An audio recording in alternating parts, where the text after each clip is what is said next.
Okay, so thank you for the invitation to talk. It was actually going to be Laura Sellers coming here to talk, but she couldn't make it, so I came in her place, and this has made it a slightly bimodal talk, maybe, talking about some of her work on the baryonic-Tully-Fisher relationship with the apostle simulations of the local group, and some of my work on the simulations of self-interacting dark matter. So I work at UCR, University of California at Riverside. We work with the particle physicist, Taibo Yu, and his student, Omid Samai, who's contributed some of the data for this talk. So I guess I go to the beginning. I go to the galaxy mass to halo mass relationship. And what we'd quite like to understand is what's essentially happening at your low mass end, so at your low M200s. You can probe it in a number of ways. I mean, you can take your abundance matching, and you have a couple of different fits showing there's a bit of scatter around here. And you can look at this in terms of dwarfs, as Mike Boylan-Culkin was talking about earlier.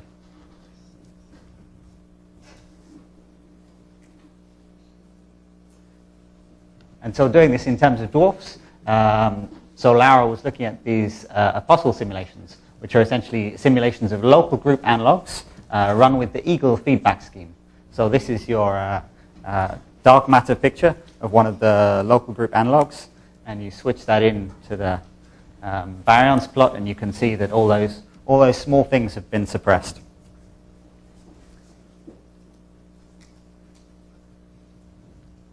And the claim is that this is essentially a prediction of the baryonic to halo mass relationship for the dwarfs. So and the reason it's a prediction is because this is basically the Eagle scheme. So it was calibrated up here to the high baryonic mass simulation, to the high halo masses, and then they run it at high resolution down to even lower halo masses. So the low resolution run is in orange, the medium is in blue, and the high resolution in black. And the high resolution is about a gas mass of 10 to the 4 solar masses, and so you only need to defocus your eyes a little bit to believe it's converged. But essentially, the essential features are all there, right? That so these dashed lines are a constant baryon fraction. So this is basically a baryon fraction of 100%, and down here is 1%. And and the claim on the side is there's no observational data down there, which I assume she means that basically for these things we can't measure M200. That's not an observable we have. We can do the baryonic mass, of course, with H1 data. And so to look at something that we can actually observe is to go to the baryonic-Tully-Fisher relationship, which is this black line. So your baryonic mass is V to the 4. And these are your simulated points. So Eagle in blue, and then the apostle ones in red. And you see, you do pretty well on the scatter. I mean, they're both quite tight relationships. And some of Stacey McGough's dwarfs down there. And of course, in order to get the V to the 4 relationship, you need your baryonic efficiency to be dropping, right?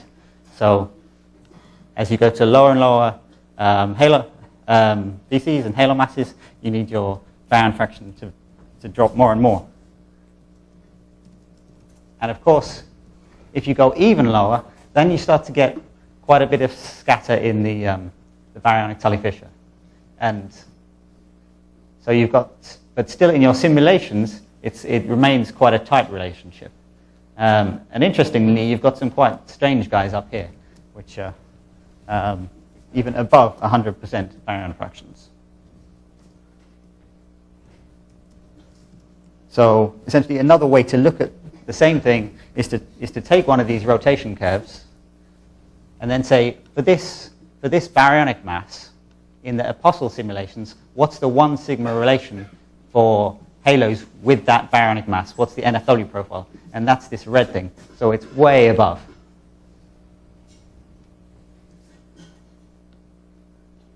And so the claim would be for this one, it's got more than 100% of the available baryons in the halo. Now, there might be some inclination effects on this galaxy. So you may be able to alleviate that somewhat, but it's not the only halo for which that is the case. And there's a whole bunch of these.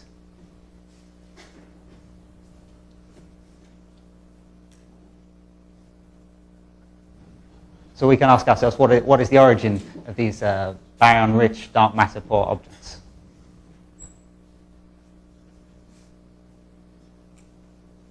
And again, another way of sort of looking at the same problem is to say, okay, how about for like a constant Vmax of around 90 kilometers per second? Look at all those halos. So the shaded regions are the halos for basically almost a constant Vmax. And then look at the diversity you get in terms of rotation curves. So we go from the top left, where we've got quite cuspy things, even more cuspy than your NFW because you're going up. So V like r to the half here. And then something a bit more core-like here. This is even more core-like. And finally, this is a very strange object, IC2574, which is, yeah, it looks like it's still rising. But yeah, that's an extremely core-like object. And it's quite hard to believe that you could fit anything NFW-like in there. And so another way to sort of parameterize this diversity, if you want to be quantitative, so I've looked at individual rotation curves, but you can say, okay, what if we take like a fixed 2 kpc radius? So this was what Kyle Amann did in his 2016 paper, is to say what is the circular velocity at 2 kpc for all these guys, and then plot them in terms of their Vmax. So you've got some kind of so on your V 2 kpc versus Vmax plot, you've got some kind of theoretical prediction. So you've got your lambda CDM just with dark matter. You get some scatter just due to concentration. These are all simulated points. Then you add in your baryons, and basically baryons always, they add density to the centers of your galaxies, so they push up your rotation curve. But still the scatter remains approximately the same. And then you compare them to your observed results. And of course, there's an enormous diversity in the observed results. Some even dropping below the lambda CDM results, which essentially corresponds to things that have made more core-like profiles.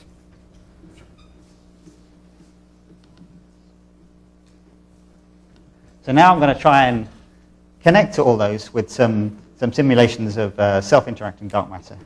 So I think James covered most of this. So this is the sort of your SIDM 101. You produce cores in your density profile, and you flatten out your velocity dispersions.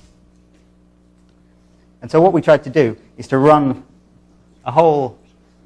Well, firstly, we ran a whole bunch of isolated simulations just with SIDM and looked at taking dark matter only, lambda CDM, and then adding higher and higher cross sections. So this is a sigma over m of 2 centimeters squared per gram, going up to 5, and then 10. So you see it kind of successfully pushes down your rotation curve at 2 kpc. Now, of course, you can immediately see that this is not matching your observations, but we still have to add baryons. And so we include our baryonic effect. So we increase so we've added a baryonic disk with a Miyamoto and a Nagai potential. So in your kind of general scheme of how things look, you've increased the central density, which increases the velocity dispersion of your profiles. And this makes the gradient higher here and lower here. So it actually evolves quicker in the center, but it slows down the evolution of the SIDM there. And here are some details of our simulations. So we have a dark matter halo and a disk in the Hernquist setup. We remove our baryons and replace them with a static MN potential. This essentially avoids the sort of instabilities that you get over a Hubble time for a dwarf galaxy, because that can be hundreds of dynamical times. And then we run it in an N-body for 100 megayears to reach a stationary state using Mark Vogelsberger's code for 10 gig a year to see what happens. And I know James and Oliver have been doing some things already on this, but this is just to give you some guideline. This is three galaxies with different scale radius, going from 0.5 kiloparsec to 6 kiloparsec, and how those rotation curves would look so you've got your baryonic disk in red, your halo in gray.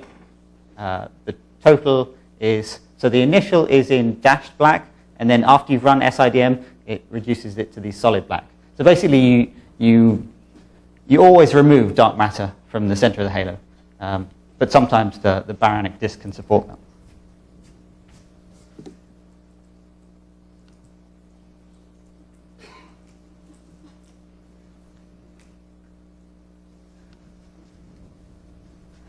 And so this is the kind of your, it's a bit of a work in progress, but this is the sort of guideline plot of we've introduced SIDM simulations with baryons for the different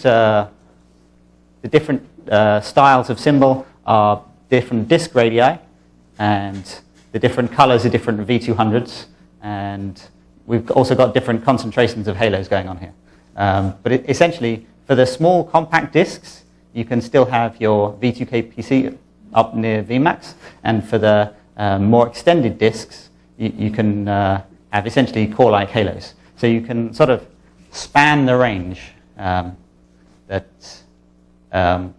these observed points. Now, interestingly, for this sigma over m, which is 2 in this case, we can't generally go down here.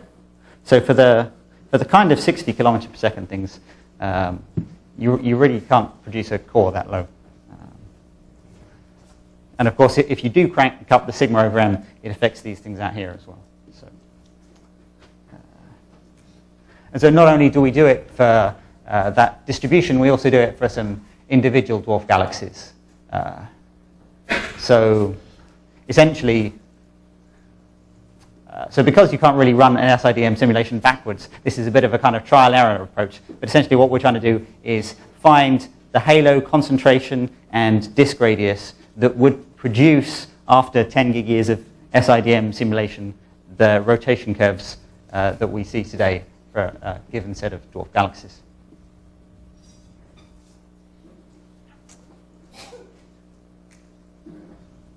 So I'll go to my summary there. So the baryonic Tully-Fisher relationship has a low scatter at high M200, but this seems to rise for the dwarf.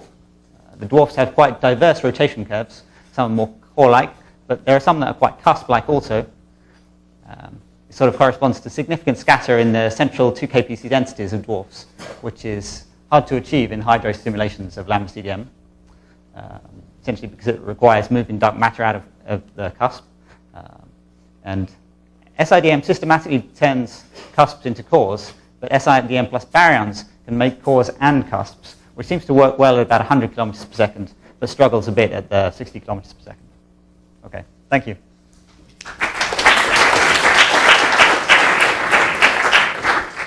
Okay, questions for Peter. Start with Eric. So I may have been misunderstanding what you and James were both talking about, but it seems like for a given cross-section, SIDM is reasonably prescriptive in the sense of if you have a given scale length of the disk, yes, then the only parameter that's left to fit at some level is the Vmax of the halo, or is the Vary velocity of the halo.